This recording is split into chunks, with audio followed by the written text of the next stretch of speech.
Hey, kids.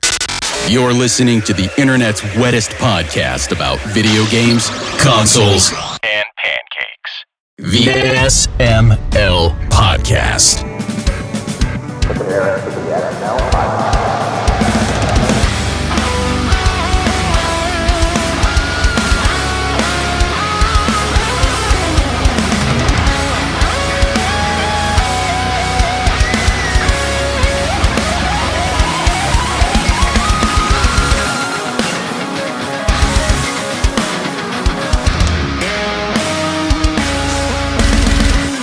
What's up, everybody? This is the SML Podcast. I am your host, Joe. Aki's here, Chris is here, Pernell's here, Andy's here. How is everybody doing?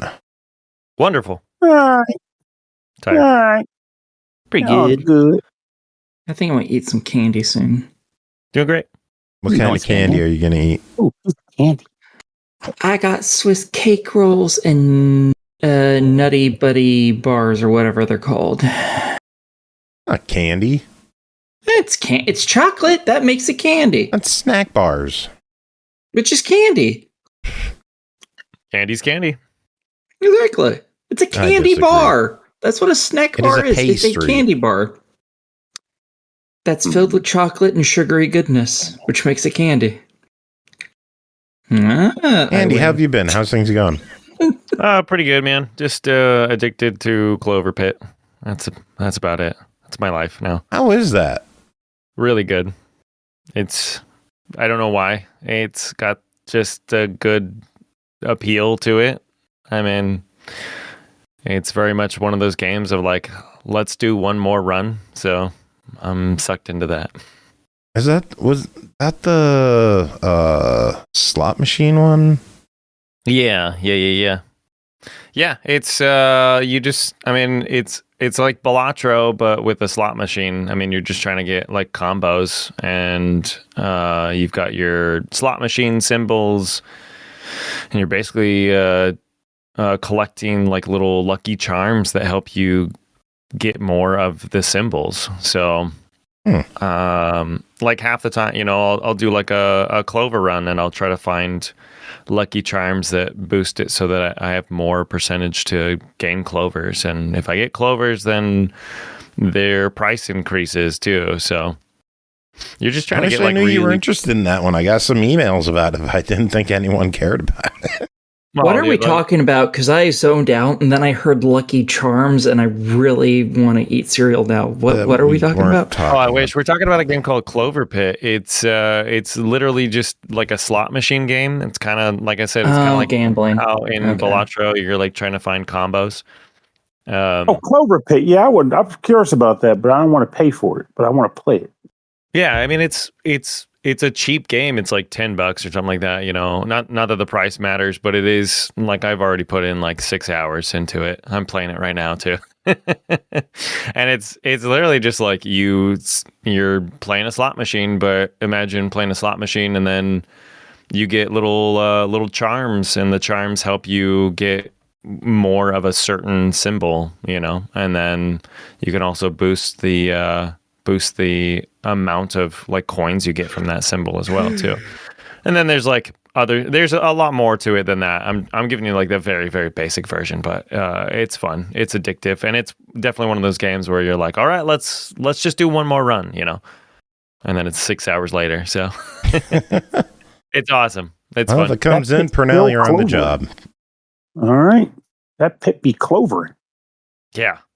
I've been watching a lot of people play it too, and it like gets really hype, like with the right people. I was playing it last night, and people rated over from other streams that were playing it as well too, and Nice. Everybody in there just gets hyped, dude. They want to see you win, and sometimes you pick the wrong charm and everybody is against you. So and it's pretty cool. It's fun. I like it. Is there any kind of Twitch integration to it? Apparently there is. I'm not sure what that is. I actually just read about it earlier today too, so I totally missed out on anything if there was. I'll probably play it tomorrow if I stream, and maybe figure that out too. But yeah, it's It's pretty much like if you don't get the amount of money, you're in debt, then you die. So you have to start all over. But it's, I don't know. There's a lot to it that it takes a while to explain, but you start getting it and figuring it out. So I'm still figuring it out. I had a lot of people help me last night, like, oh, don't buy that one. That was a dumb move, kind of thing. So it's cool. Sounds awesome. Yeah, I'm interested in it. Yeah, dude, you should try it out, man. Well, made a request. We'll see what happens. Nice. Chris, how are you? How's things with you? Hey, doing all right. I was just playing some Dragon Quest 3 HD 2D remake. Finally got restarted back on that one since it came out since it's upgraded on Switch 2 as well. I downloaded that and it's really nice. Are you excited for 1 and 2 coming out? Yeah, I'm I better get on those once they get out. So I was but I should beat 3 then because I need to see how they link them all together, if they do anything kind of different with that. So I'm not 7? rushing through it or anything, but I was already 30 hours in, so it's what? I said, and then 7. And then 7, yeah. Well, I'll beat 7 a third time. Why not? What other remasters do you think they're working on at this point? I would hope 9. I would also like for them to bring 10 offline to the US so that we can have, the full set of the newest Dragon Quests. But, they're probably working on 4, 5, and 6, or, maybe doing some updated version of the DS versions of those, since they've been kind of, they came out with those 20 years ago or whatever, and then also did them for mobile.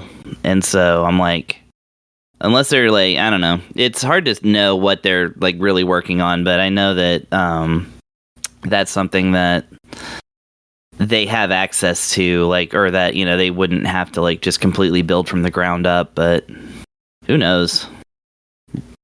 I mean, maybe they're gonna make 3 yet again. Maybe in 3 4D. Yeah, I know. 3 keeps getting re-released. I would like to see 4 through 6 get a trilogy release. That'd be cool. I'd be into that because, the DS version of 6 is the only one we have. I mean, I guess 5 as well, but 5's been remade on other things too, so it's kind of but 6 is just, has always been kind of a dark horse of the series. Even the fan translation is still incomplete. Jeez. There's not even a complete fan translation of 6. The only thing we really have is that DS/mobile version. I think the smart money for them, and the one that they should announce next, would be a current gen remaster, remake, whatever, of... Yeah, 8 would probably be a good move, but, and especially since they did... It's already in 3D. It's already, Well, it was already re-released on 3DS game. And is currently on mobile as well. So, it's a... that one does follow the pattern of, But, 7's really the only one they've top-down remade prior to 6, because, 8, they just kind of added content and downscaled the polygons and whatnot. But 7, they completely rebuilt. So I'm kind of curious to know, because they're doing the 7 rebuild again and they've rebuilt it again. So it's kind of they keep starting all over again with 7. So it's kind of is that the plan for everything else? Because 1, 2, and 3 are remade in the HD 2D style, so it's kind of are they going to do 4, 5, and 6 that way, or are they going to top-down remake another one of the 3D ones? Because if they do, I would much rather have 9 than 8. 9 is really good, but it's stuck on DS. It has never been re-released in any way, anywhere. That's, I think unheard that of. one would take a lot more work, though. That's what Would I think It originally fit on a DS cart. I mean, sprucing up the visuals. I don't think so. I think that they would just completely rebuild it like they did 7 twice. I don't know. But the bones are there for it to bring just them all. be... Bring them all. Yeah. Release 12 one of these days, please. That'd be nice. I'll I'll wait on 12. I mean, they can. When Yuji Hoри's happy with that one is when I'll be happy, because they've lost 2 of the pillars of the series. So like anything new going forward is going to be very different, and so they kind of really do need to kind of figure that out. As long as the music is good the first time around, right? Yeah. What do you mean good the first time around? Dragon Quest 11. Oh, the MIDI? I didn't mind the MIDI. I think it's fine. It sounded awful. In fact, people now are starting to complain about how the orchestral version of the Dragon Quest XI soundtrack is a little too inconsistent in volume. Like the MIDI version was at least pitched a little, was, what do you call it, normalized a little bit better for volume, like to go along with the game. Whereas the orchestral version is just playing a recording of the orchestral music while you're out and about. So like even the MIDI version has its fans that much prefer it. I mean, I like them both, but I didn't mind the MIDI version. That never bothered me. That was the one thing that kept me from playing it, because I thought it sounded so bad. Oh, well, I don't know. Ah, well. Aki, what have you been up to? Playing review games. That's all I'm ever up to. I don't have time for anything else. Nice. I'm a loser. I understand. Right there with you. Pernell, did you win your Mario Kart tournament? What do you think? Of course I won. What'd you win? Oh, yeah, it was just a gift card to the bar, but hey, the real prize was making people mad. Hell yeah. When people were in the room saying, get after him, kill him, and you're just like, whoop, whoop, whoop, whoop, whoop. That's how you know you piss people off. When you become the target, that's a tournament. What is your strategy? Do you try like staying competitive the whole race, or do you hang back and like save some good stuff and then make a last minute run to the front with good items? I'm not confident enough at the game to do that. I'm trying to stay ahead the whole time. Though, I mean, I will admit, depending on the scenario, sometimes the guy will turn blue shells off, sometimes he leaves them on. But for the most part, I think this time he turned blue shells off, but last time he didn't, and I still won, so it balances out. But I prefer to just stay ahead. You're better off just fighting through the pack, or just staying ahead of the pack, and just weathering the storm. Because even though that people do say hang back on the third lap, use all your crazy items, I don't feel as though it's reliable. I'm not good enough at the game to have that be a reliable play. So that's fair. Now, battle mode, which is how they do the finale, is where I really kick ass, because you might say battle mode is completely random. I would agree with you. And yet somehow I consistently was doing well in battle mode. So it's like Mario Party. People say Mario Party is purely luck-based. You can't win with skill. And I go, well, I mean, if you ask anybody in my social circle who's really good at Mario Party, they generally say me, followed by the game just comes up with bullshit stars like the 6'7" star or the black man with glasses star. It's just how it works. So, I mean, at the end of the day, that says Pernell's good at Mario Party. So, but it ended up being a lot of fun. I think battle mode in Mario Kart takes more skill than luck, because you can dodge red shells if you're good. Yes, you can. So you can hug a wall, jump on the right spot, and like believe it or not, though I may have pulled this off like once in my life. You are able to drift out of the direction of one too. Like if it's coming right before it hits, if you drift out of a boost, you'll boost out of the way and it'll go off and break or whatever. I suck at that though. So no, my strategy is drag an item behind me. So like one race I had tonight, it was perfect. Like I was about to get knocked out by a red shell and I drove through an item box. I'm like, come on, roulette, stop rolling. And the thing was coming. It's like, tick, tick, tick. And like, boom, dropped the shell right where it was about to hit me. And it dropped. Everybody was like, holy shit. I was like, I know. I got lucky.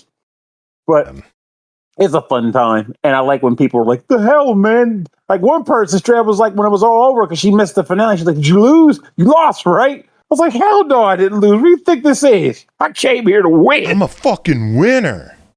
Like, I only do it because when I can ham it up. When people are gunning for me to lose, I'll ham it up if I do well. I'm like, well, you think I'm going to lose to you? Fuck out of my way. Please. But otherwise, I'm generally humble. Anyway, we got some games we got to talk about this week. Should we dive into some reviews? Let's do it. Flash. Aki, you ready? Because you're up first. Oh, shit. That's a Yeah, yes. I'm ready. First game, Atomfall, the Red Strain DLC, developed and published by Rebellion, released September 16th as DLC for Atomfall for $19.99. Nestled in the hills away from the prying eyes of the locals lies test site Mariah, a secret research station built on the site of an old missile testing facility has been shrouded in mystery ever since it opened. Something changed when the quarantine came into effect.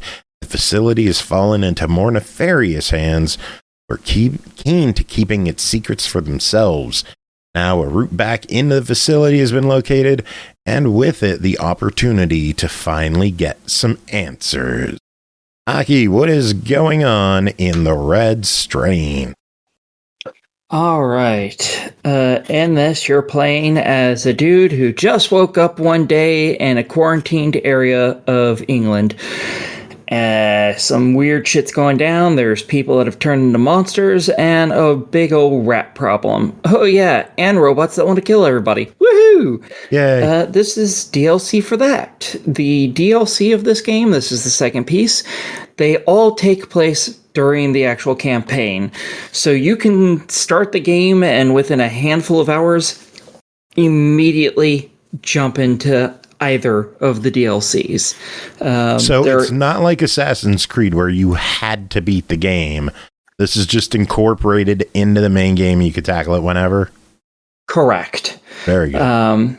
Yeah. It's really fantastic. The only problem with it is, well, at least with the first DLC, it was really hard to figure out exactly where to start it. This one, you're not going to have issues with that, because within like the first 10 minutes of playing the game, you're probably going to come across where you need to go for this DLC, which was pretty fantastic, realistically. Because the amazing thing about this is, once you get out of the very tutorial area, before you're likely to hit the first town even, you're probably going to hit a cave system that's in between the two. In that cave system is where you're going to find the way to get into this DLC. Every time I've started this game, I've gone into that cave system before I've done anything else. Not because I know there's something there, just because that's where the first trader in the game is. So that's where you can buy items for the first time. And before you meet him is where you can find the access point to the DLC. Oh, so you might accidentally yourself into this DLC before you touch the first trader of the entire game. Did you start a fresh game to see if you can do that? Yes, and you can. Yeah, and you can go immediately into the DLC, like right off the bat of the game. Yeah, does it? You could do it with the first one too. Up incredibly. It is a lot harder if you do it that way. There aren't any levels in this game at all. For any, like, none of the zones are like, oh, you should be this level for this zone. No, you get abilities that you unlock by buying little magazines.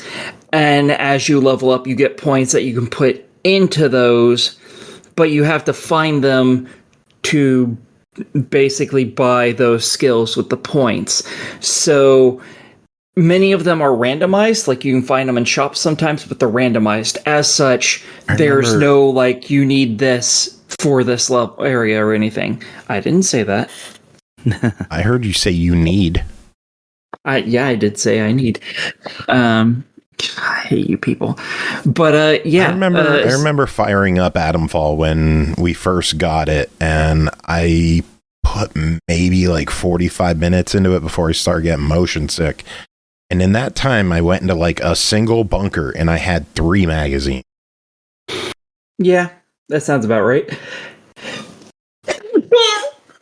You heard nothing. What? So, bless you. Thank you. I couldn't tell what it was. I thought you fell out of your chair. If only. I would have preferred that.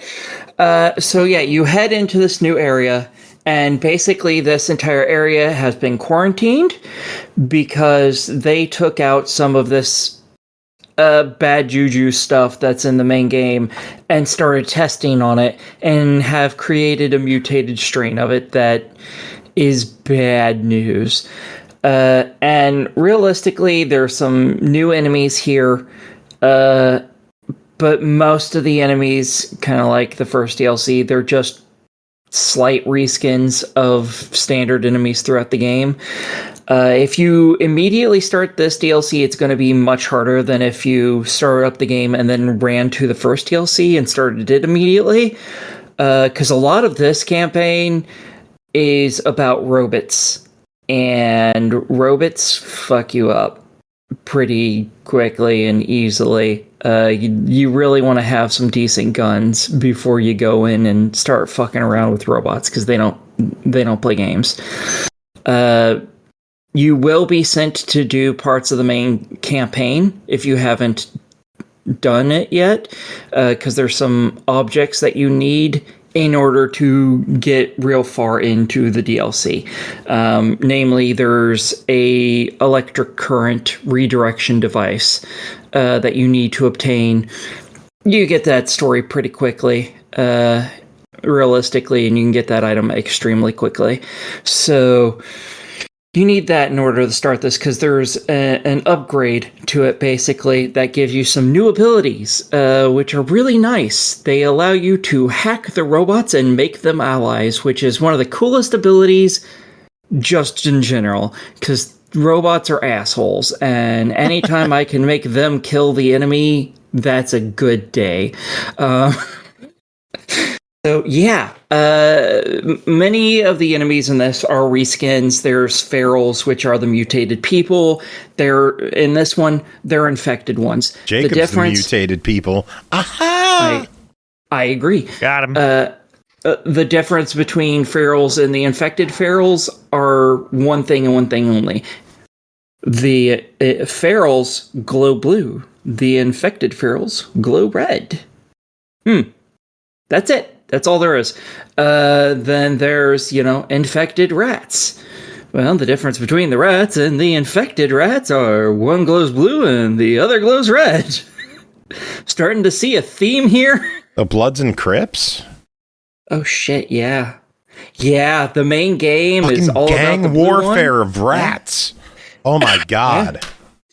That's insane. Now, yeah, you get some slightly modified robots in this, as well as some brand new enemies.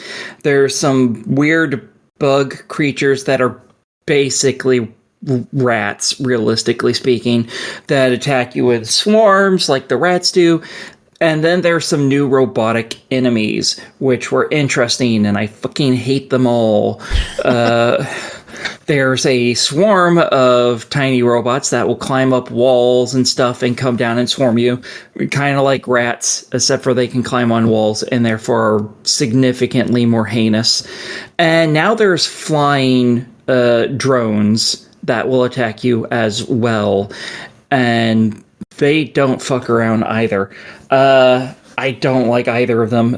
Mostly because I'm just not used to shooting things that's flying in the sky, because no other enemy does that in this entire game. But throughout this whole thing, you're in this new area that is... I'm going to say it's smaller because it doesn't have as much square footage of an area to go through, but it has more verticality in it. So you have hills and buildings that have multiple floors and so on and so forth, which is very different from a good chunk of the base game and the first DLC, where there's big swaths of just flat lands that you can go across and stuff. So that was really interesting. I personally, that's not what I like in the game. I don't like the verticality because I'm a stealth player. I'm used to sneaking up on people and killing them. And when I have to climb up buildings to do that, that kind of sucks. Whereas if you're a running gunner, that's going to be great because you probably have an SMG and you're just running through the building, jumping up the stairs, shooting everybody. You get to the top, you pull out a sniper and you start blowing people's heads off. Like, it'd be great for that. Just not how I personally play the game.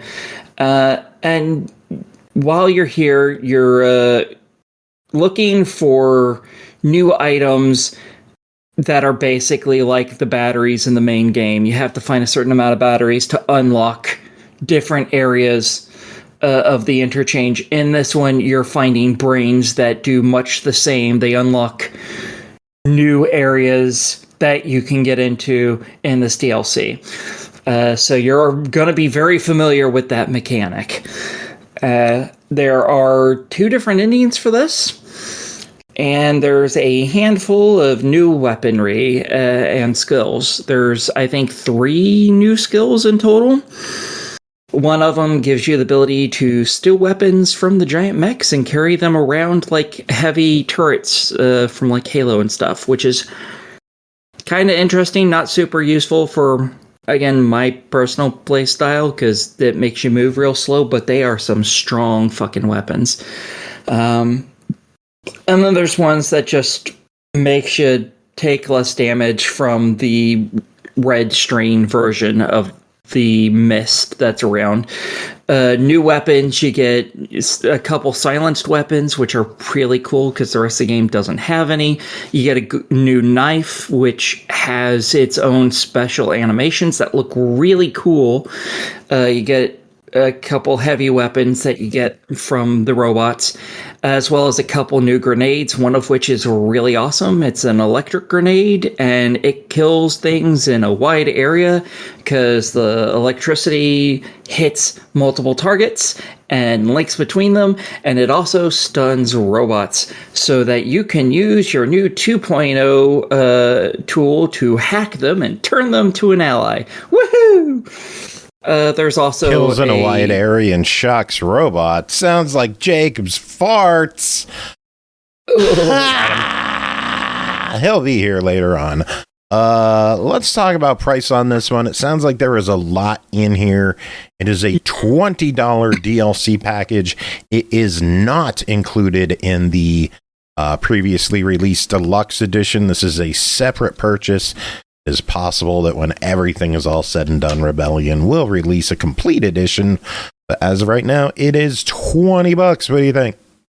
Generally for this, you're probably going to spend anywhere from 5 to 10 hours in this DLC to finish it. So I think it's a pretty good price point for what you're getting. So I'm totally for it. If you've liked the main game, if you liked the first DLC, you're definitely going to like this DLC. It was great fun. Getting some new weapons, some new endings. It's all fantastic. So yeah, I'm 100% for this. I really liked this DLC. Does it require the first DLC, or could you just pick this one up? You can just pick this one up if you want. I would suggest go ahead and getting it too, just because it's also really fun. Cool. Next up, Aethermancer, developed by Moirai Games, published by Offbrand Games. It released September 23rd on Steam for $21.99. Monster taming meets roguelite. Become the Aethermancer and fight alongside mythical creatures. Explore the ever-changing fractured ruins, plan your moves in challenging turn-based battles, watch your monsters grow stronger from previous lives, and defy death. Pernell, what is going on in Aethermancer? Okay, so the best way to describe Aethermancer is a combination of monster, like Pokemon, or just any general monster collector game. I feel like it's almost unfair to say specifically Pokemon, but it's the most recognizable one. But so let's go with it then. Monster collector and like a general rogue-like dungeon exploration game. Because in this title, you play as Syrix, a mage who is trying to, I guess the best way to describe it is like just this man get to the center of the void and dismantle or shut it off or whatever. And he does this by progressing deeper and deeper within with the use of mythical creatures that he can summon and command in battle. During a general run, what happens is you start out with one Aether or one creature, and that creature can be chosen from a series of 3 to start the game, but later on you can increase the options by a series of actions that you can take. But once you choose that creature, you will undergo dungeon diving. Dungeon diving will take place in a series of biomes, each having a series of floors, and exploring them is not too complicated because they're essentially just general corridors, like pathways that branch off to each other, eventually leading to an end that has a series of selections you can take, which I'll talk about shortly. But while you're running through this, you'll obviously eventually get into a scuffle or a battle, if you will. And once that happens, that's when the genuine, bona fide meat and potatoes of this game takes place. The combat. Each of your creatures can represent 2 elements associated with them, as well as a multitude of variations of types. So you have your basic earth, fire, wind, water, and then there's also wild. Wild that can be done. So you don't really get the representation of that, but it comes into play during attacks. And then types can be things like tank or burn or power. There's a lot of different types. Just know that they are variations and differentiations of elements, and they all do their own thing. In a battle, you will get an ability to choose a different one of a series of attacks you may have equipped on your monster.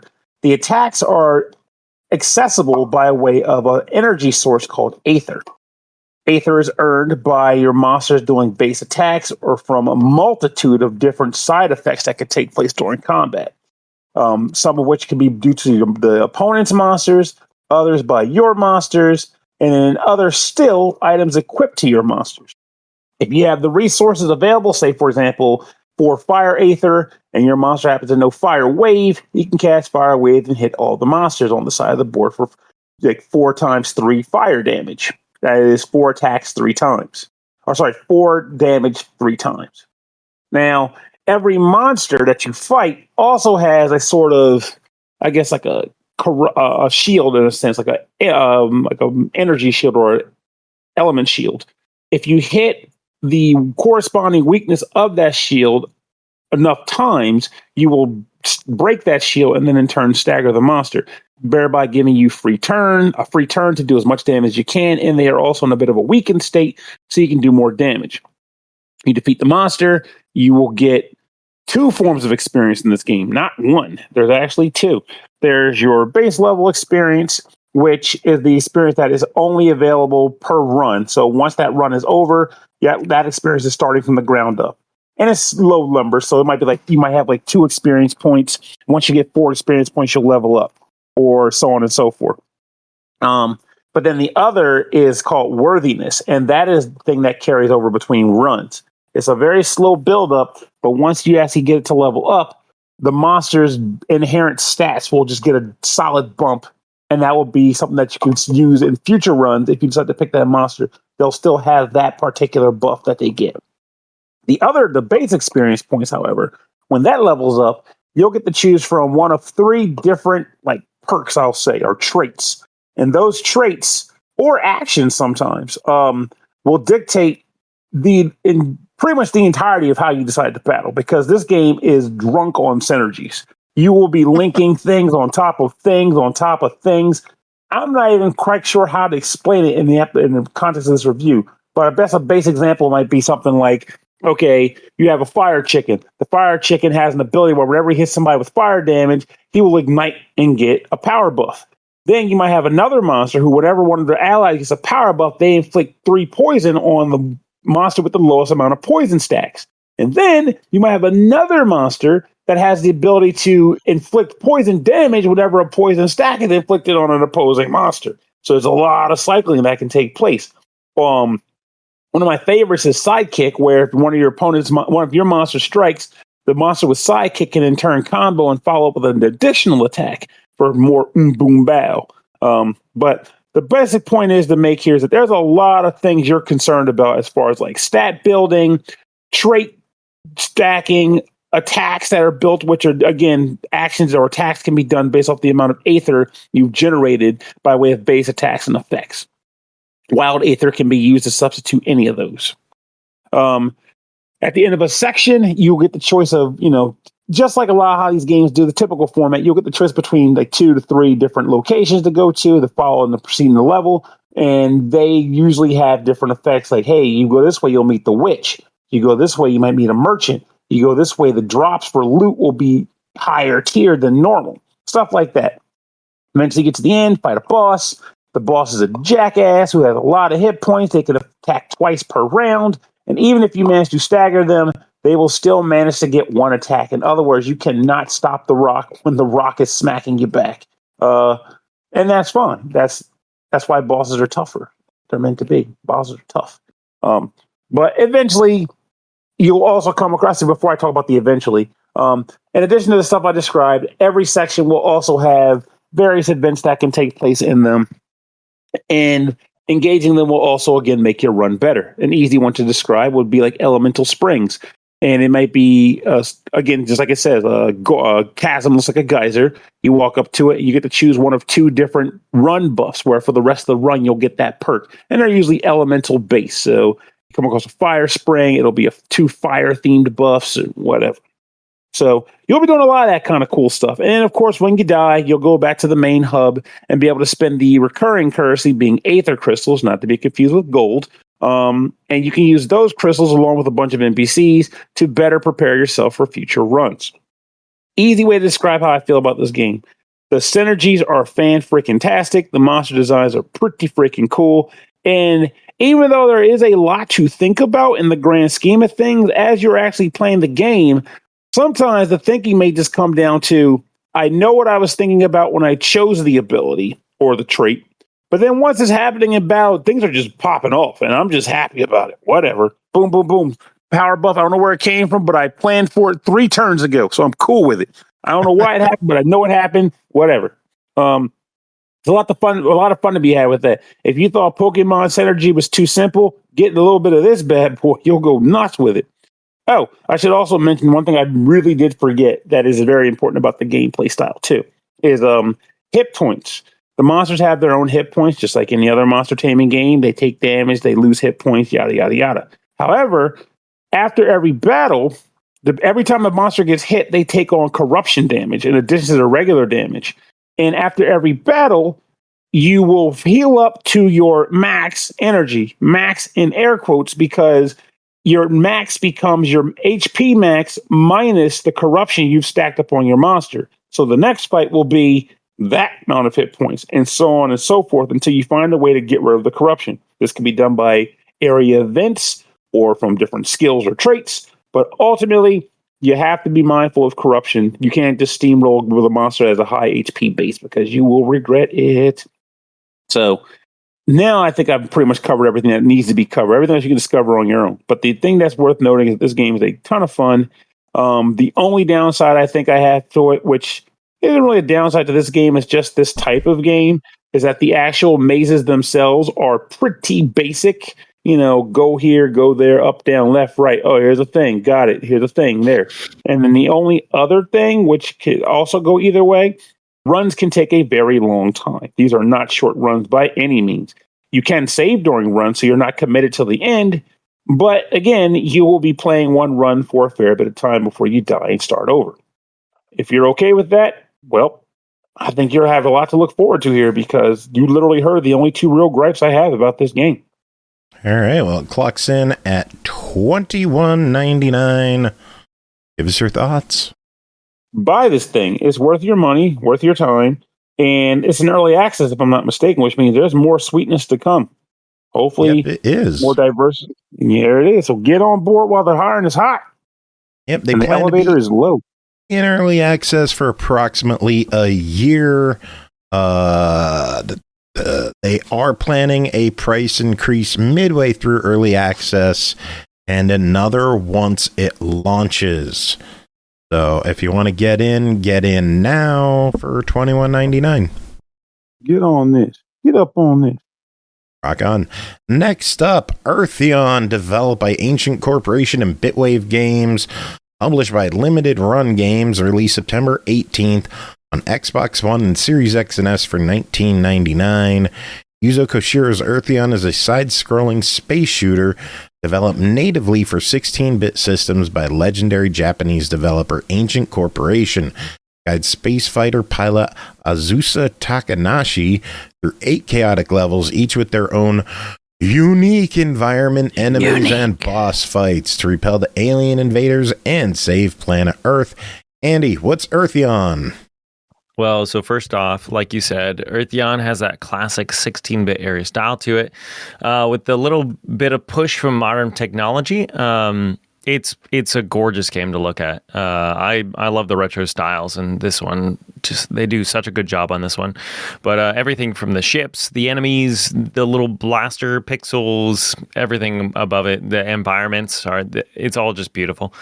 There's a lot of work that went into this, but even like the sides of the screen have that kind of classic CRTV look to it, where almost like the speaker plastic, on either side, which is really cool. So it definitely like drives home all the way around, like that feel that you're playing a classic game, or playing something on an old TV,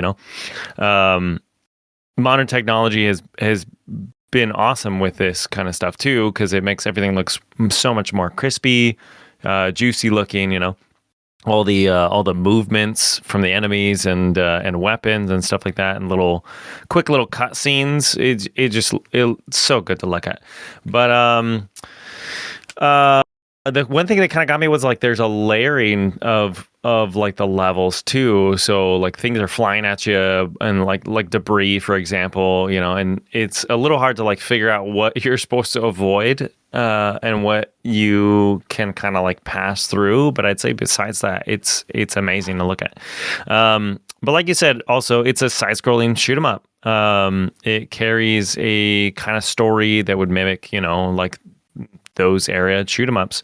Alien invaders come to the planet, and it's pretty much up to you to get rid of them. That's it, kind of in a nutshell. There's not really much more to it than that. You'll guide Chris, your ship. Is which this is a game that you're familiar with? When we got this in, like I was only seeing stuff about it on Xbox. It is on all platforms. I didn't realize that. What do you know about Earthion? Because I know you are super knowledgeable about every shmup on the planet.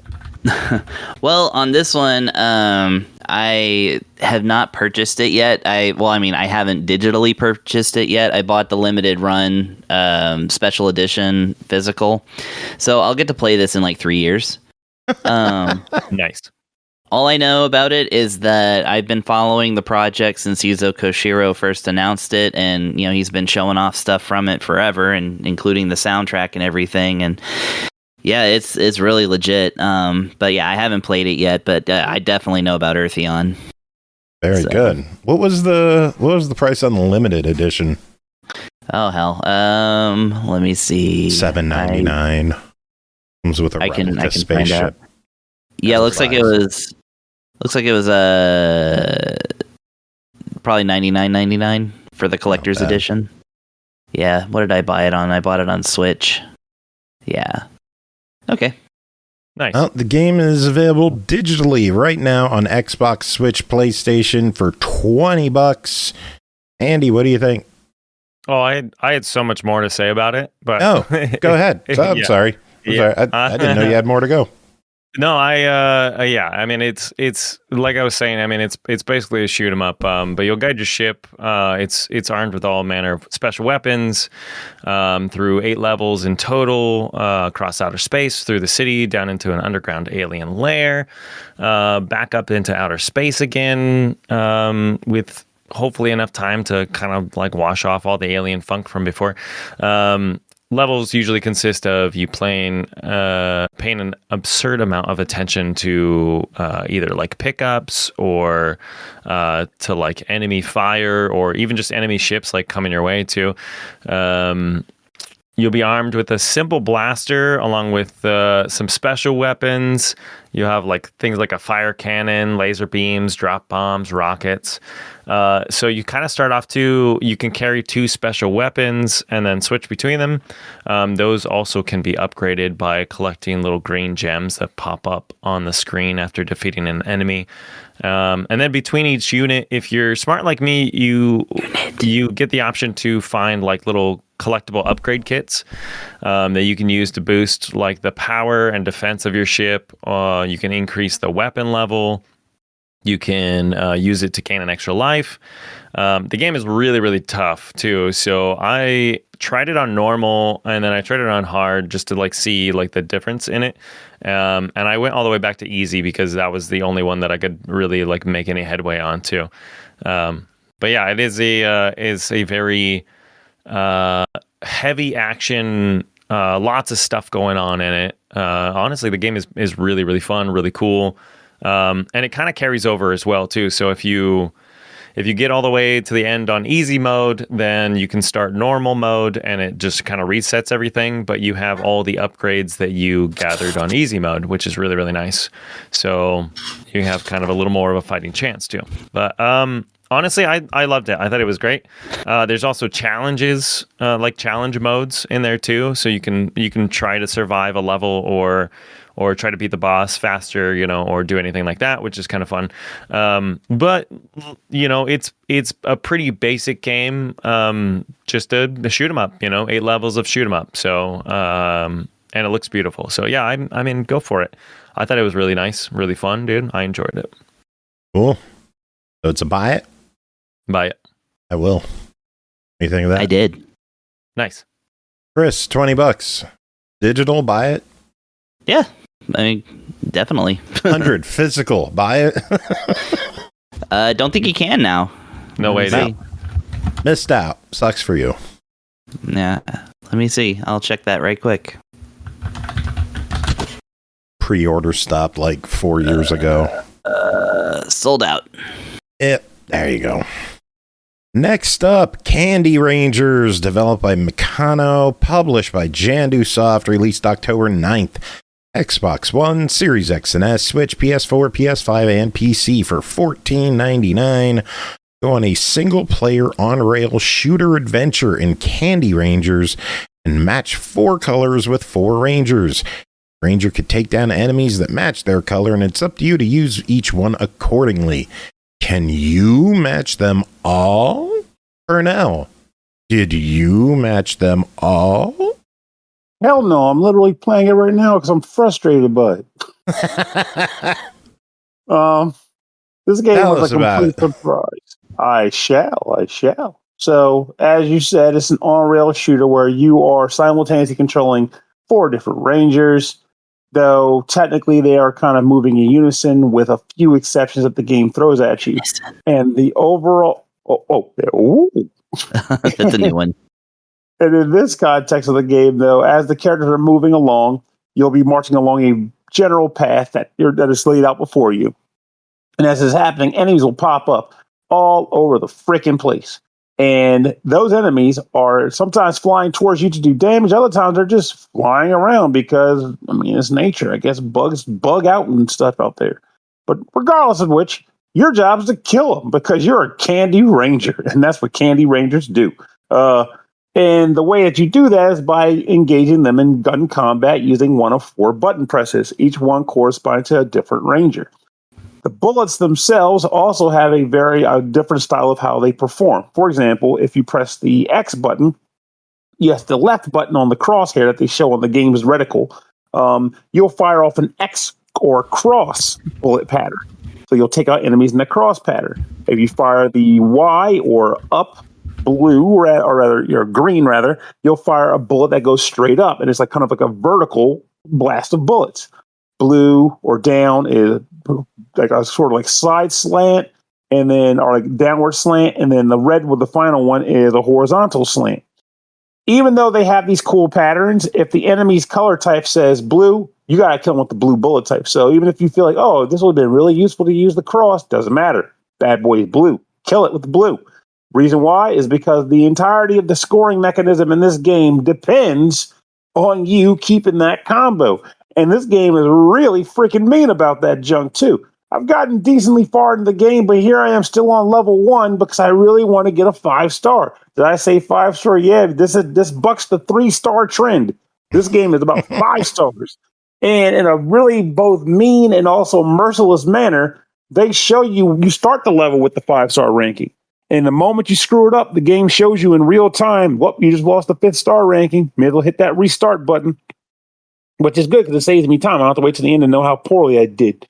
But as you're walking around the level, you'll be killing these guys. Occasionally, you'll come across items on the ground that can, basically are good for giving you more points or extending the time on the clock because you can run out of time on a stage. And sometimes you even have to engage with maneuvering the characters. Yeah, you can't make them walk up, down, left, right, but you can make them jump, double jump, and parry bullets. So this game does hit you with a lot to keep track of on certain levels. And given the fact that the rhyme and reason of where the enemies come from is all over the place, furthermore so. I mean, you could be walking down the path and a monster could pop up literally right in front of your line. And your reticle's all the way across the screen. Tough taters, baby. You about to get hit unless you remembered it was there and was ready to go. But therein lies the rub, and that's kind of how these games go. But with that said, I'd be lying if I told you this game was nowhere near fun, because that is quite the opposite. This game is legitimately good. The soundtrack is a bop. It's genuinely kind of addictive. Like, I would not if I saw this on an eShop, I probably would have passed it by. But having gotten a chance to play it, I do believe this game deserves more love than blind purchaser would likely give it. I think this is worth actually trying out. And it gets to be really tough. So it's also not a simple game. You could probably get decently far enough or even clear the game going for bare minimum scores just to see the game through. But if you decide you want to score chase or rank chase, saddle up, baby, because you're in for a ride. But it's a ride worth taking. So, yeah. All right, $15. Official verdict. Buy it. I had a good episode today. Everything's been buy it. So there you go. Here's another one. Very good. Candy Rangers, Candy Rangers. I wish that was the song. Next game to talk about, Hula Hula Wii, developed and published by AFIL Games. Released October 7th, Xbox One, Series X and S, and Xbox PC, $5 each. Tropical puzzles, fruity explosions. Haha, Jacob's here for that one. In Hula Hula Wii, every level is a refreshing mix of logic and fun. Push coconuts across colorful maps, smash them into pineapple towers, and watch as they burst together into delicious pina coladas. The rules are simple, but challenge keeps growing. Slide coconuts carefully, plan your moves, undo mistakes infinitely, and use bonfires to burn obstacles out of the way. To complete a stage, you'll need to destroy every pineapple tower and outsmart each tricky layout. The adventure game spans 30 levels across 3 vibrant settings. Start on Coco Island. Hey, Coco's the kitty that's out front. I took her pictures in our Discord. She's beautiful. I love her face. Where the basics are introduced with lighthearted challenges. Then head to Hula Beach, where the new twists like craters force coconuts to stop mid-path. Finally, climb the fire tower, the toughest destination, where bonfires add a fiery layer of strategy to your quest. With its tropical theme, playful mechanics, and clever progression, Hula Hula Wii is the perfect puzzle getaway for anyone who loves a mix of brains and beach vibes. Aki, we know you are all about the beach vibes. Tell us what's going on in Hula Hula Wii. Okay, so this is basically what you said about it. That is the point of those intros. Yeah. Sadly for AFIL Games, there's not a lot to add to it. This one is surprisingly one of the slightly harder ones, unless you're using a walkthrough. What kind of game is it? Is it like the slide puzzle, the Sokoban puzzle? Like, which one is this one? This is one where you push an object and it goes until it hits something. So, yeah. And some of these levels are actually kind of difficult. I actually got stuck in it a few different times, and I haven't 100%ed this one yet because I got stuck in it. So yeah, this is good. Hey, I've 100%ed basically all the other ones. Okay, leave me alone. I haven't been able to finish one of them, and I got most of the way through it, just not all the way.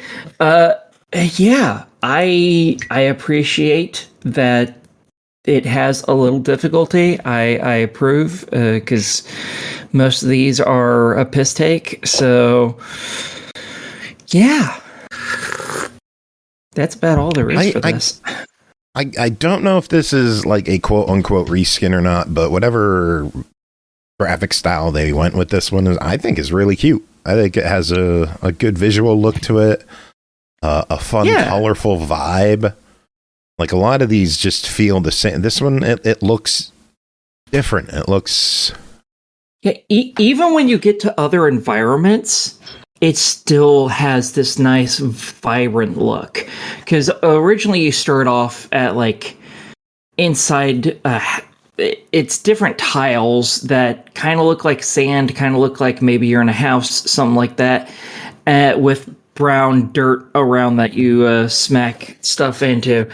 But later on, you get introduced to other environments, and one is like the inside of a volcano. It's all this really bright, vibrant orange and stuff. It's very pretty. I really appreciate the visual design of this game. It's a very pretty game. All right. Is there anything else that you would like to add about this game? Thoughts, questions, concerns? We can use more hula skirt girls in video games, just in general. The next game can be Hula Tula Wee. Please never speak again. I have to. The game is $5 per platform. If you buy it in the next couple of days, I think it goes for another week, you could get it for $3.99, but at $5, what are your thoughts? Hula, hula, hui. I absolutely love the name of this. I'm totally for this, as long as it isn't just a reskin. Because, again, I'm not the person who knows whether these are reskins. Because once I've finished it, it's immediately out of my mind again. Got my 2K. I will never think about you again. Exactly. There's a title update. Welcome back into my life, AFIL. Yeah, that does happen occasionally. All right. Well, we got one final game to talk about on this episode. We're going to Kidz Korner. George, take it away. Kidz Korner! With Jacob and friends!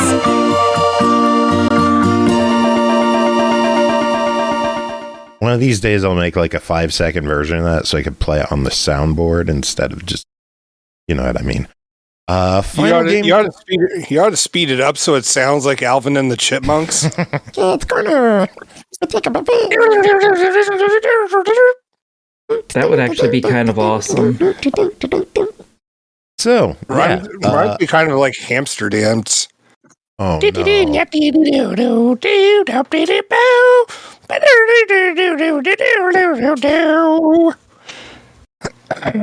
going. Anyway. Keep going.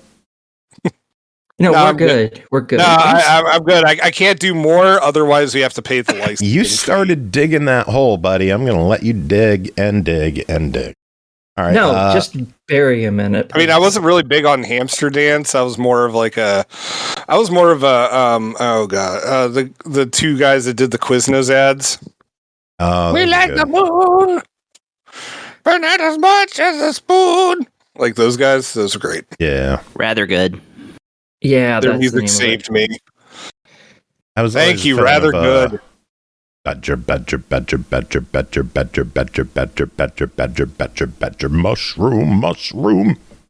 That is good too. Snake. Oh God, it's snake. I also like oh God, the one about the going on a safari. Kenya. Kenya, Where? yeah. Going to Kenya. They got lions. Like, I don't know. It was great. That was my ringtone on feel one of my my earliest cell IQ phones. dropping like a rock. I feel like I need to do the intro again. So, George, take it away. Kidz Korner! With Jacob and friends! Final game tonight is Nicktoons and the Dice of Destiny. It's the whole reason Jacob's here. Developed by Petit, Fabrik, and Fair Play Labs, published by GameMill Entertainment. Released September 30th on Series X and S, Switch, PS5, and PC for $49.99. It's also Play Anywhere on Xbox, because I was playing it on my PC earlier. Nicktoons and the Dice of Destiny is a vibrant, universe-spanning mashup that brings iconic Nickelodeon heroes into a world of fantasy-style tropes and real-time RPG action. Get ready to roll the dice and dive into a wild, action-packed adventure with SpongeBob, Katara, Leonardo, and others as they swing spatulas, bend water, slice katanas, and more. Get ready for epic battles, dynamic environments, and recognizable character moments, all with an engaging gameplay experience for players of all ages. And speaking of players of all ages, we have all the mental ages here with the wise man Pernell and the young at heart Jacob covering this one. That was a very nice way of saying severely mentally handicapped. I think the That's term not you're a good looking way to for start after that. no. I think the term you were looking for is emotionally stunted. Yeah, there we go. That works too. So, Jacob, what's going on in Nicktoons and the Dice of Destiny before somebody says something I have to censor? Again. So yeah, Nicktoons and the Dice of Destiny is this. It's like an action RPG starring various Nicktoon characters. Now, before you get excited about this, keep in mind it's kind of limited. It's characters from Fairly Odd Parents, SpongeBob, Rugrats, Avatar, and Ninja Turtles. Thank you, Ninja Turtles. I'm like, who the heck? Ninja Turtles. Honestly, I used Leo quite a bit at the beginning, and then he didn't prove to be as useful, so I ended up swapping over to Timmy from Fairly Odd Parents. All right, hold on. I'm getting ahead of myself. Okay. Anyways, so you're not going to be running into Ren and Stimpy, Rocco, Invader Zim. Or, I don't think you do. If he is, he's a hidden character. But anyway, so Timmy wishes that he could be in whatever the knockoff of Dungeons and Dragons is for his thing. And so his godparent or odd parents, whatever, fairy odd parent, whatever, the fairies, they grant him his wish, and he ends up in a Dungeons and Dragons campaign, and it's also pulled in other characters from other Nicktoons who are all like, "Oh, we don't know why we're here," but Timmy, of course, realizes, "Oh, it's me," and so we have to finish our quest. And once we do that, theoretically, everyone can go home. So it's up to this initial band that you get, and you will run into other characters. Like you end up with Sokka from Avatar running a shop, and Pearl from SpongeBob. She's theoretically she runs a shop. Like they call it a shop, but it's really just she's who you go to if you want to swap out your characters. And you have an overall level that as you gain experience goes up, but your character's powers can get upgraded eventually, which, I mean, for some of them I would hope it turns out well, because there are some characters who at the very beginning, like, they're just horrendous and I didn't want to play with them. And honestly, Timmy was kind of like that up until I got to about level 4, and then so, dang, I keep getting all over the place on this. So there are different character classes with this. Like, you have the warrior, you have mages, you have healers, all that kind of stuff, and you can swap out between the different characters as you need to. So like Leonardo, he's a warrior. SpongeBob is a knight. I do want to say it Timmy, is cute that you're so excited about this game that you're getting flustered.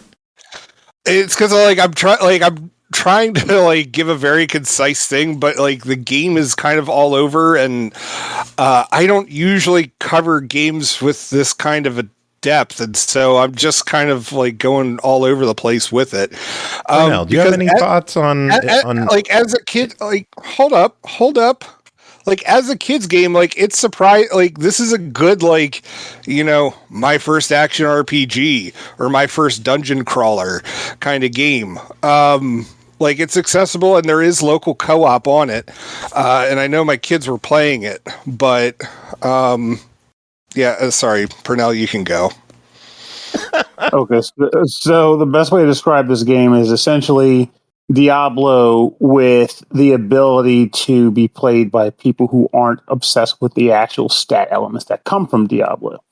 So the way this game generally works is that there is a hub called Tangle, which is named after the fact that it's where all the different Nicktoon worlds collided at initially. This is where you go to do general upgrades, being purchases of weapons, which can be equipped. Each equipment having their own stats associated with them. Sometimes they'll have various perks, and they come in the form of base level and then rare and epic, just like in a Diablo style game. There's an ability to purchase potions here as well, and amongst other things. Potions in this game have an interesting use where that they're not too hard to come by, and they have passive effects such as like movement speeds, buffing, and critical damage increases over a period of time. Honestly, you're going to be, as Pernell was saying, like, you come by all that kind of stuff pretty easy. Like, honestly, I never once ran out of gold currency. Like, as long as you go from point A to point B on every level, you're walking away with like a good chunk of change. And so shopping will not be an issue. On the topic of potions, I'm still kind of early in the game. I only just beat the first boss earlier today. I'm actually proud of myself because I played for more than a half hour before my arm got really sore. I haven't found a need for potions yet. I just sell them all. Well, I mean, that's how it goes with any game. I'm like playing this, on really. hard. Like, I'm not playing on the easy. I was like, you know what? This is a kid's game. I'm going to see if I could like go into the hard stuff. And so far, I have found hard to be incredibly easy. Well, I'm not going to hold that against the game, because the way I perceived it when I started playing it and getting into it was the fact that I look at hard as being what you'd be playing if you were playing base level difficulty in Diablo. Yeah. So, because it's meant to be a game imagine for if you get more people in the game, I would imagine the game scales in difficulty in enemies as well. Absolutely. And of course, I'm sure the further you get in the game, there may be a point where the difficulty scales up to the point where it's like, okay, you're getting a little bit of challenge out of this. But for the most part, I think the thing that's most important to take away from it is that the difficulty there's 3 difficulty settings when you choose a level: easy, normal, and hard. Basically, I may have the names right, but that's essentially what it is. And it's meant to be balanced in such a way that if you come into it on, say, easy difficulty, chances are your team's level is going to be lower than, or going to be way higher than the actual recommended level. It's an easy breezy way to get through a stage. Normal is probably where your level will actually be at that point in the game, and hard is if you're coming into it, you'll be you'll be under level, but chances are by the end of your run on that stage, your level may well catch up to the recommended level. So basically, if you have experience with this stuff, play on hard. With that said, if you're playing with kids who don't know their A from their B, or their A attack from their B attack, I should say, just pick on any other ones, because chances are that also means that the kids won't have too much difficulty and they won't be making a bunch of mistakes, causing you to feel frustrated or whatever. Now, when you actually do a stage, though, go ahead. I would just like to say this, like how both you and Joe are like, oh yeah, you can just do this on hard. It's no problem whatsoever. I died on the first boss on easy. You didn't have to admit that. We would not have ratted you out. You'd have been good, boy. No, I don't know. I just find that kind of funny, but also, I mean, that's why I stopped using Katara, like at least That's early what on. I like too. I like Really? Katara. Oh Yeah, my gosh, I thought she was terrible. Like I had to go back in with not terrible? Timmy. Getting a sub. Thank you, Mr. Torrance, for gifting a sub to I'm gonna mispronounce this one on purpose just for section. Shizy. Thank you for gifting to them. I don't want to risk it. So if you're looking at chat, I can say Doc Havoc, though. Mr. Torrance, thank you for the second gift sub, this time to Doc Havoc. Ian will appreciate that. Thank you for the 2 gift subs. I really appreciate it. Thank you. So now, before we get too far into the weeds, we should talk about the general flow of a level. In that, usually, while you're playing the game, you may receive a form of a quest. Quest might say something like, I don't know, find my hat. I lost my hat somewhere within this location. Please get it. Or it might just tell you, go here and explore to get further into the world itself. But either way, you'll get requests. Good. I was going to say, one of the quests is, you have to go retrieve the nerdy kid from Jimmy Neutron. You have to retrieve a clean pair of underwear for him. There's another one where you have to retrieve Pearl's pom-poms so she can do her cheerleading for you. So it's stuff like that. Jacob, you didn't want a sub, but Mr. Torrance subbed for you.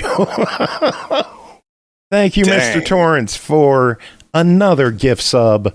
You were awesome. We appreciate it. Thank you, Mr. Torrance. Enjoy the kitty cats and the emotes. I'm just going to emote my face a bunch. You should. Boop, boop, boop, boop, boop, boop, boop, boop, boop, boop. Done. That is your... All right. What else y'all got to say about Nicktoons? I have a tiny gripe about this one, and I can understand. Wait. Don't get into grapes yet. There's still a thing worth describing about the game that makes it stand out. You got to get to that first. Sorry. So one aspect of the dungeon crawling that is unique from a lot of other games of this type, that also fits in the theme of the Dice of Destiny or whatnot, is that as you play on a level, you'll generally come across a pillar, usually 1 or 2 per stage, that will offer you a sort of sub-challenge. The sub-challenge I don't know if the sub-challenge itself is random or not, or if it's set up in advance and you just don't know what it is. But either way, you'll get a challenge. And it might say something like, defeat all the enemies while dodging the hydro spires that are crashing up from the ground or whatever. That's what it is. It rolls a die. The die determines what the sub-challenge is. And it'll say, defeat all the enemies, dodge the incoming meteors or the pillars of water, or what have you. Or the meteors were so, the fireballs that follow you. That thing was annoying. That was honestly the only one I really found challenging. My favorite one was the freeze ray that would kind of spin around, because I would run in as Timmy Turner and just zap at everyone and then run away. But. So you basically go through the hassle of resolving this. You'll get into a scuffle with a bunch of enemies while the condition's taking place. And if you manage to succeed, the game will then have another die roll, typical D20 roll. And I take it that D20 will determine what sort of bonus you get to, various stats or whatnot. And then you'll also get loot from the treasure chest associated with the challenge. So it behooves you as the player to always engage these challenges, even if you're playing a difficulty a little above your station or whatever, just because, quite frankly, it's worth it. And in the event that you fail the challenge, you can attempt to do it again. But, of course, depending on the difficulty you're playing on, you might come to regret that choice because you might be running low on healing potions or whatever. Ultimately, though, it's a nice twist to the game. Doesn't your HP slowly regenerate anyway, though? If you're playing on hard every time and you haven't got your level caught up yet, that HP will kind of get outpaced by getting hit with fireballs over and over again, though. Oh, if you're haphazardly goofing around. Oh I don't God, no! I'm know not if your doing that. HP regenerates. I believe it, like if you're wearing an armor, it can give you regeneration. But I believe mind, he's normally playing you're on going to easy, have to though. use potions. Keep in mind, he's playing on easy, so that might be an easy-based condition. Maybe. Whenever someone says I'm playing on easy, you got to factor in. It could be all kinds of like things they throw Very to mitigate true. the challenge. Very true. Not insulting in any way, just stating it as it is. So. I'm insulting enough. Oh God! But ultimately, the challenges are fun. I will say, from personal experience, though, if you are playing at a higher difficulty than the level, that's the one downside to that is that you may find yourself struggling a bit on completing the challenges because at that point you may not be doing enough damage to kill the enemies before the time limit expires, for example. So keep that in mind if you decide to just go hard mode all day, every day. So. But I will say this game, and I wonder if Jacob's stats. No, before I say anything, did you get a chance to play in multiplayer? Because I feel like that's the one thing I was lacking in my experience with this game. My kids did. Before we get there, I want to hit the bullet points on the store page real quick, get comments on them. Play as legendary Nickelodeon characters fantasy style. I appreciate the characters have cool designs to them. Cool outfits. I know the pre-order version the deluxe version had extra costumes that you could use. So I'm running around as Leonardo as a mummy. Do you like the Happy fantasy Halloween. style of the characters in the game? I like the fantasy style.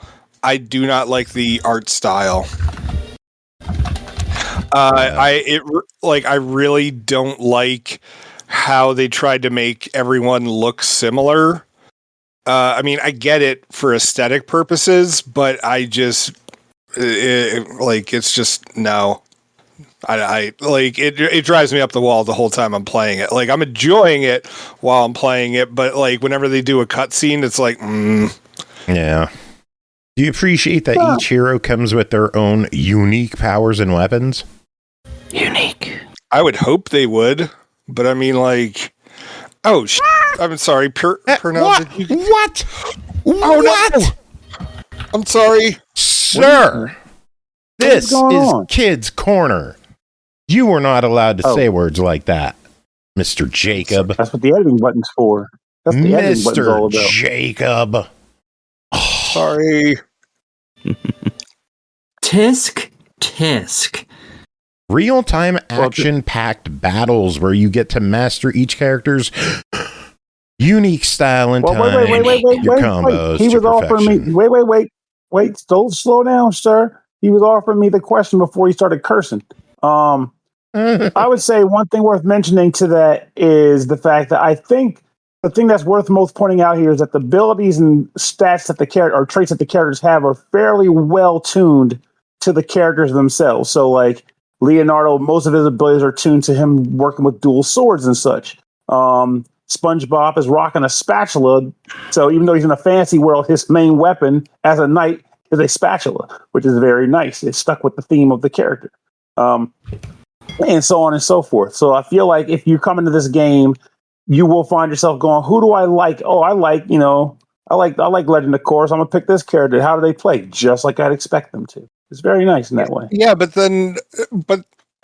that's why I didn't like Katara, because I thought she should have been like the one with like some sort of like chain lightning power. I mean, obviously with water, but like, you know what I mean. Instead, all she's doing is just shooting it in straight lines. Like, water's supposed to be fluid. Like, why? That's why the West White Witch. Why is it that why is it that Timmy is the one that actually has the one that acts most like water? Like, She's like a tidal wave early on in the game that works like a tidal wave. Like I would say, a tidal wave. I thought that was like an ice thing. No, she gets a tidal wave. I'm gonna have to look at that thing again because it looks like some sort of like an ice block. Well, she gets an ice block too that will drop when you smack it, it will release like ice discs that hurt things around it. But no, one of her abilities is a tidal wave, and her water whip works like a waving whip. So it's like waving fluid water. So did you guys like the real-time action-packed battles? Apparently, I'm playing her wrong. Like Like, I don't know. Like, I did not have the same experience. The real-time battles. We had different experiences. But no, I like I those enjoy the too. real-time action-packed battle going on about a character. Yeah. All day, every day. Yo, Explore whimsical worlds. Were they whimsical? I ended up all right, hold up. The thing is I I watched Avatar: The Last Airbender with the kids.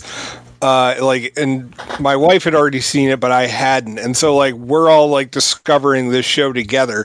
And so it's just like I hold Avatar quite dear. And so it's just like if they're gonna show up in here, I want it to be, as I remember it being on that kind of thing. Who knows? You might level her up and she might become a beast and might be doing kind of some of the stuff you're thinking about. But early on, she's not going to be, drowning enemies and stuff. She's just throwing tidal waves. Come on, she could do blood bending, all right? Like, Kidz Korner. Kidz Korner. What? It's an episode. It's an episode. Are they going to have blood in an E10 rated game? Exactly. They're not going to have blood bending in this, even if the show had it. Come on, man. I mean, they could. They just, don't show. But they won't. They won't. If they real-time action-packed battles. I mean, at the same time, though, yeah, they're not going to have it in this kind of game. I like those, too. I like real-time action-packed battles, too. Whimsical worlds. Did you enjoy exploring whimsical worlds? It was all right. The worlds are pretty good. I did not get sufficient whimsy from them. They mentioned the epic boss battles against people like Angelica and Plankton, and intense boss battles where each fight offers unique mechanics and surprises. Unique. Did you like the boss battles? Yeah. Seeing as I died with under the first boss a couple of times with Katara. No, I wasn't having a good time. What, did it feel epic with all the dying and such? No, it was annoying. I took out Plankton with Leonardo. Whatever. See, Katara all day, every day in this house. Level up and customization. I kind of wish there was more to that. Yeah, it really felt like a lot. It really felt like a lot of it. Just it was more cosmetic than anything. Like I wish with level ups you got to assign your own skill points or something. I would put everything in damage. Oh well. That's true. Single player or local co-op for 1 to 4. This is where my gripe comes in. It's a $50 game. I really wish it had some form of online, whether it be friends only, no randoms, because I know some games do that. I believe Lego Party is like that. That would be fine, but like a $50 game, I think should have online co-op. I mean, I could see why it wouldn't. Like just because, like for the same reason that Outright doesn't do it for a lot of games. Yeah. So I mean, like I could see that. Yeah. But at the same time, you could always have it so like there's room codes or something like that. Like I did tell Outright that I want NBA Bounce 2 to have online. Rebound. Oh yeah, for this inevitable sequel if this sells well. Yeah. Anyway. Built for Nickelodeon fans and action RPG lovers. I would say it's built for new Nickelodeon fans. I will agree with that statement. Like, if you're looking for deep cuts, you're not going to find it in here. Yeah, this is for your kids' version of Nickelodeon, not the parents' version of Nickelodeon, despite the fact that we're the ones enjoying it. Any other thoughts on Nicktoons and the Dice of Destiny? One thing I will say that I do appreciate for a time-saving element is that, from what I can tell, the characters kind of level up collectively. So, yeah, they do. So I'm glad to hear that confirmation, because I'm like, I think they're leveling up at the same time. Oh, well, I'll just keep going. But yeah, it's kind of nice that they save you the trouble being like, I don't need to go and level up Leonardo. And I was like, no, I play the game, and as I level up, they work together and they grow together. So you can just kind of freely switch between characters at your own leisure And the only thing that really is tied to using a character at any given time is the equipment that they earn. All right, well, let's talk price on this one. It is $49.99. There is a $59.99 deluxe edition that includes new costume for each of the 9 playable characters. You start with 5, you got to unlock the other 4. The DLC itself is $15, so you save $5 buying the deluxe edition. $50 on the game, $60 on deluxe. What do you think? Is it worth the costume pack, or just grab the game, or nothing? What do you think? I'm not gonna lie, I like the costume pack didn't exactly wow me. Like it wasn't bad, but I'm glad I got it for free. And in my context, I would say the game as a whole, absolutely a buy. I think this game is a lot of fun. And even if you don't like, even if you aren't one-to-one familiar with all the Nicktoons as they are, I feel like the game is fun enough that you can develop an appreciation for them doubly. So if you have kids and you're like, how do I bridge the gap between what my kids watch and what I used to watch? Well, here you go. The costumes, though, this is par for the course for me, but I've never been big on like paying for DLC costumes and the like. So I'm not going to jump on. They get it on a good sale, though. Yeah, knock yourself out. Or if your kids want it, then go for it. Otherwise, I could do without. But yeah, like game, I recommend it. It's fun and it's a good entry for small kids. Or Absolutely agree. I think $50, even with the lack of online, it's just a really fun game. I love action RPGs, and the fact that I get to play as Leonardo and beat up floating blobs is amazing. So, yeah, I'm with you guys. That is it for this episode. We are going to play some kind. I don't know what music I'm gonna. Maybe Ninja Turtles. Maybe Ninja Turtles. Oh, Turtle power. He's Leonardo. He's the leader of the turtles. Blah blah blah. You know what I'm talking about. I should play something from that '80s. That's what I'm talking about. Deep dive. Yes. Oh gosh. What's Vanilla Ice going to do? Come at you now? He don't care no more. Oh no, not Vanilla Ice. No. No, the turtles coming out of their shell. Oh, yeah. Oh, God. That freaking thing. By the way, did you... you mentioned Leonardo in a mummy outfit. Did you know that's an actual toy? That's a reference to a toy. Nice. Yeah. There was also... all the weird Turtles toys. Yeah, well, that was one of the newer ones, like from 2017. But Raphael was a mummy back in 1993 as part of the Universal Monsters set. I was about to ask if one of them was part of that. I'm going to go on the limb and say you did not know that off the top of your head. You looked that up. No, I did. I looked it up to confirm. Oh my God! Yeah. More so the year. I mean, not that you know about the. I know about the. I'm saying you knew about the figure. I'm talking about the date for the figure. You did not know the date. No, I did, because I was in 1993. I was a big time like Teenage Mutant Ninja Turtles toy collector. They also did you ever get the Star Trek ones?